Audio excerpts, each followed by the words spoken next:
Fala pessoal, tudo bem com vocês? Professor Márcio aqui, hoje para uma aula não de filosofia, mas de história, isso mesmo. Nessa aula nós vamos trabalhar aqui quais foram os antecedentes, quais foram os indicadores e as causas para de fato acontecer a Primeira Guerra Mundial. E nós vamos trabalhar 3 pontos fundamentais. O primeiro deles é a corrida industrial, né? Segundo ponto, o desenvolvimento de uma ideal nacionalista, de um objetivo por uma integração cultural nacional. E em terceiro ponto a gente vai falar um pouco sobre a corrida também armamentista. Então esses 3 pontos com certeza foram de fato as causas para a Primeira Guerra Mundial. Então já deixa aqui o seu like, já se inscreve aqui no canal para que a gente não perca nada. Se você não gostar, no final você pode tirar o like, não tem problema, mas bora juntos para essa aula que vai ser bem conectada e bem concisa para que você entenda direitinho quais foram esses 3 pontos. Bora lá?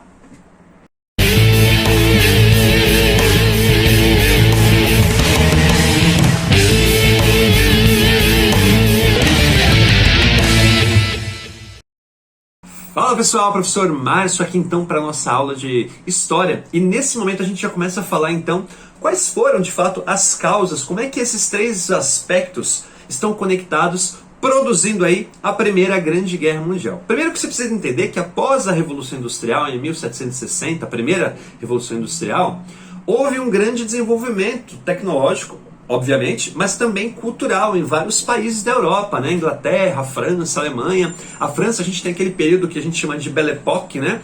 Onde uma grande efervescência literária, artística, cultural de vários aspectos, pintura, literatura, enfim.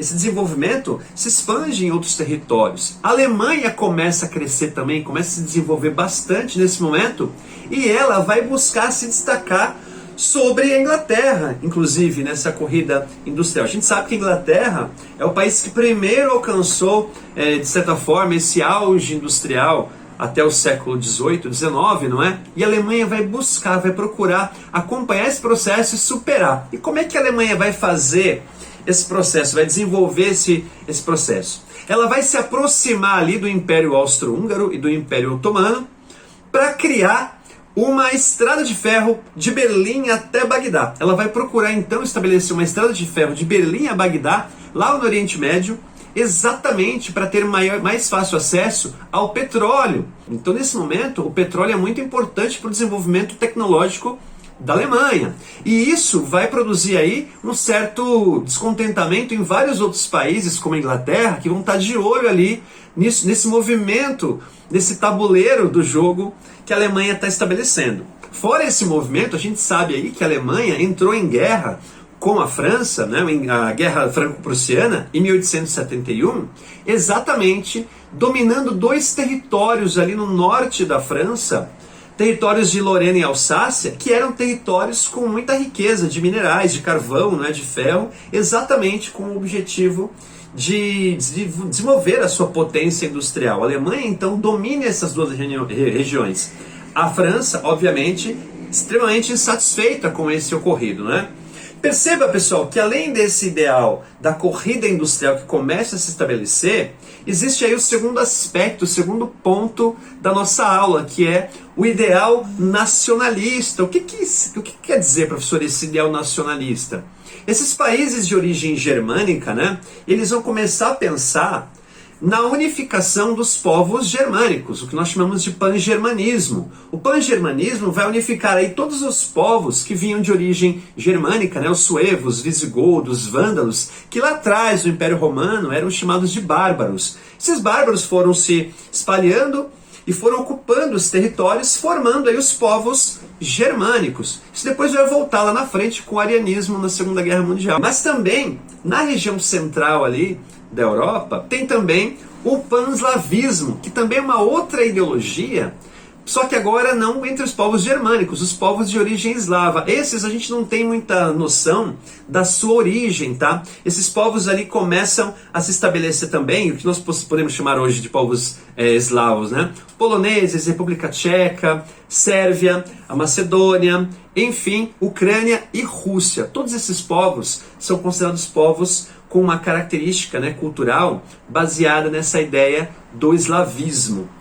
Esse eslavismo, pessoal, inclusive, vai organizar uma reunião, um congresso em Praga em 1848, exatamente para discutir essas ideias. Então essa ideia de pan-eslavismo, pan-germanismo, vai começar a gerar certos conflitos. Por quê? É que o Império Austro-Húngaro vai dominar a região da Bósnia-Herzegovina e, nesse contexto, né, ela já era um protetorado desde 1878 e em 1908, 30 anos depois, portanto, ela vai ser de fato anexada ao território do Império Austro-Húngaro e a Sérvia vai ficar extremamente descontente. Por quê? Porque vai atrapalhar esse ideal pan-eslavista que a Sérvia tinha. E dentro dessa lógica vai criar aí vários conflitos, o que vai gerar, portanto, esse movimento de armamento, né? A corrida armamentista de todas essas potências que vão se estabelecendo, aquelas que apoiavam o pan-eslavismo, o pan-germanismo, aqueles que estavam interessados na corrida armamentista, Inglaterra, França, Rússia nesse momento, e então eles vão começar a se organizar. Vai haver aí o que nós chamamos de paz armada. O que é a paz armada? Esse sentimento de que algo está para acontecer, todos eles se desenvolvendo na questão dos armamentos, mas ainda não havia ocorrido nenhum tipo de conflito. É aí que em 1914, uma visita do arquiduque Francisco Ferdinando à Bósnia-Herzegovina, lá em Sarajevo, e aí um jovem de 19 anos, Gravelo Príncipe, participante de uma espécie de grupo revolucionário contra esse movimento do Império Austro-Húngaro, vai assassinar Francisco Ferdinando, a sua esposa, causando aí um rebuliço enorme, e exatamente um mês depois, o Império Austro-Húngaro declara guerra contra a Sérvia. A Alemanha e o Império Otomano vão apoiar a Áustria-Hungria nesse projeto. A Rússia vai defender a Sérvia por conta desse ideal pan-eslavista, e a Itália, a princípio se posicionando a favor da Áustria-Hungria, ela vai se colocar fora. Por quê? Porque ela não vê como sendo necessário o fato de que a Áustria-Hungria que havia atacado a Sérvia e não o contrário. Se houvesse um ataque sérvio contra o Império Austro-Húngaro, aí sim a Itália entraria como defesa nesse grupo, né, do lado da Alemanha, enfim, do Império Otomano. Então você tem aí um bloco já estabelecido, bloco que vai se transformar na Tríplice Entente e a Tríplice Aliança desse lado de cá. E aí, pessoal, aí começa então as discussões, né, os movimentos que vai culminar na Primeira Guerra Mundial, na Primeira Grande Guerra.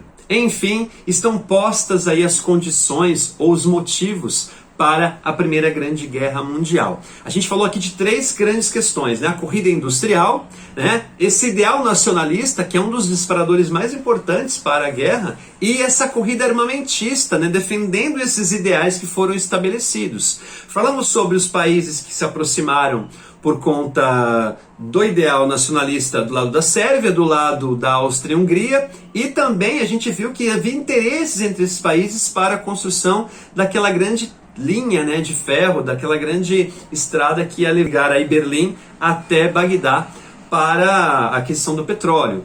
Todos esses objetivos acabaram culminando na Primeira Grande Guerra Mundial. Espero que tenha ficado claro. Se você não entendeu muito bem, volta no começo do vídeo, vai pausando ali, vai entendendo. Novamente, não esquece de deixar aqui embaixo o seu like, a sua curtida.